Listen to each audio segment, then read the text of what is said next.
I'm so interrupted by this rain that it causes me to lose my train of thought. I just can't have a fluid continuity, and it's really getting to me. But anyway, I will try to get my message across. Please go check out the previous part to gauge your bearings. I was speaking about the darkness of these women. They have put me on the precipice of death. The only reason I am not dead is because I fear God too much at my own hands. My body is healthy, so I'm not leaving any minute now, naturally. But I feel patronized by continuing to live another day. And she who has done that to me are a conglomerate of women. You know, the harshness of men in South Africa is because of the wickedness of women, but it is also because of their own rebellion to take up their positions of honor, because a woman is converted into a beast, a monster, a menacing thing that is hard to gaze your eyes upon by functioning and operating perpetually in a curse. So I have a way on Facebook to guard my heart from reading vile comments. Just like YouTube. Not YouTube, sorry. Mara, YouTube is silenced comments. Facebook, you can't silence comments for whatever reason. I don't know why. TikTok, when you silence them, your content goes nowhere. So my strategy on TikTok is to not read comments at all. When I drop down the button, I go to the filter that says only look at likes to see how my content is doing. But I don't read comments, good or bad. Because last time I did, my whole day was ruined from one little video's comments. So I avoid them all now. I told myself that I'm going to do the same thing on Facebook should they start to come in. And how it is that I conquer the Facebook heartbreak of people that just tactlessly drop bombs is by checking. Facebook tells you who has liked your stuff, and based on who has liked, if at all somebody says, like TikTok, the comments on TikTok, as soon as you drop down the notification button, you see the comment, whether or not you've clicked on it. Thankfully, Facebook doesn't have that feature. You have to go inside the actual video to see the comment. So you are protected, your eyes are protected on Facebook from seeing the comment mistakenly. You literally have to go in there to see it. Do you understand?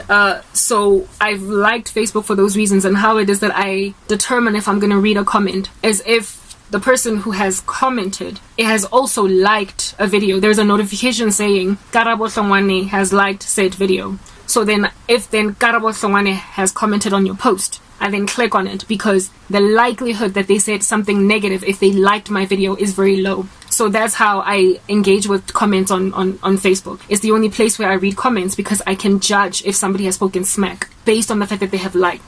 So I have had like a history of just removing a notification of a comment if I can't see in the other comments that this person has liked something that I said or reacted to it in a positive way. Unfortunately, however, today I went into a video that was liked by a bunch of people. I had deleted a comment that came in earlier because it was not linked to a like that I could see below. I went into this video like from some other place, and I noticed that there was one comment there, and I was kind of like not sure, have I seen this comment, what's going on? And for the life of me, I shouldn't have done that. I clicked on it, having deleted that notification of that comment coming through.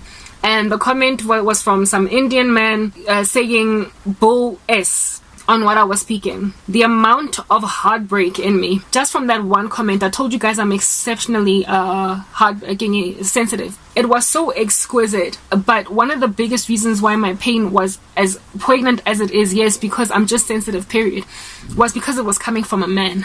Because it was coming from a man. I'm so used to the vitriol of women.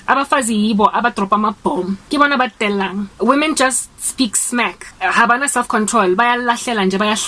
To other women. But men tend to gaze upon women with a fragility. They see us as the fairer sex. They are a little bit more, calm with us. They don't easily just throw the F-bomb at other women. They can do it to each other. They throw punches to each other. They diss each other. They have comebacks for each other. But when it comes to women, they tend to exercise, they have this thing that holds them back, that so F word, it's a woman. There is just a natural guidance in the hearts of men to be more gentle with women. It is a default setting. I spoke about these default settings. teachings in earlier videos, how it is that God makes it possible for men to love women as Christ loved the church, by giving them a default setting to recognize that they're the fairer sex, the weaker sex, at least physically, right? Because emotionally we are stronger. They recognize this in themselves, and so when a man speaks to a woman, his voice is a little bit more regulated. He is calmer. He is softer, sweeter. He watches his words better. You see it everywhere. In the office, how they talk to other men versus women. They can't help it. It's natural. They're just a lot easier with us. A lot of women find it offensive because of this feministic movement. When men in the office, for instance, upon conversing with their female colleagues, sometimes end a sentence with "no, my dear," "no, yeah, just like my dear," or "no, sweetheart," or "no, whatever. And they get upset on some "don't call me sweetheart, don't call me my dear, this is professional." Would you say my dear to a guy? Would you say my dear to your male subordinate? You are sexually harassing me, or you are inappropriate in your conversation, without recognizing that it is literally a default setting in men when they are dealing with girls and women to just clothe them with softness. It comes from God. So when a male colleague, your boss, says, "Okay, my dear," at the end of a sentence, it is not always sexual harassment. You need to gauge the man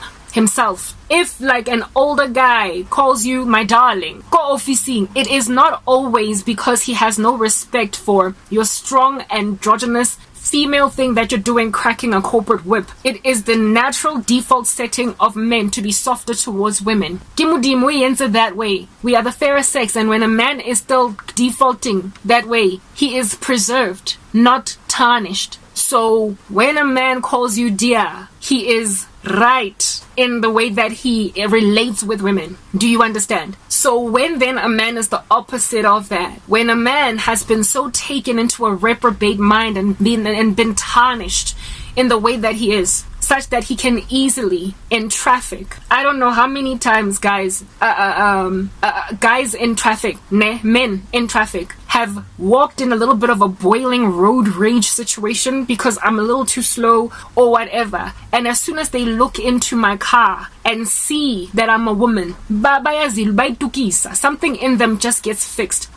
They get something in them recognizes that, it's a woman. And so, of course, slow. And so instead of flailing to me all different kinds of hand gestures and swear words, and they're just like, ugh, and they move on. They calm down. But this is only because I'm a woman. If it was a dude in the car, upon realizing that it's a man, they then would like play games and dodge and blom and push and what have you. There is something regulating inside a man in the presence of a woman. And if it does not exist, if a man has been made devoid of it, if it has been extracted out of him entirely, that thing ya go bloma, ya go come down olwana utuka mollo, and you want to breathe fire, and then a woman comes in the picture and then you suddenly calm down, if that doesn't happen, something in you has been tarnished. You have been robbed of manhood. There is something that has been extracted out of you that is a regulator, a default setting that should make you more light with women, for they are indeed subject in the presence of your wrath to complete annihilation should you decide to finish them off. They can be destroyed by you or protected by you. Next part.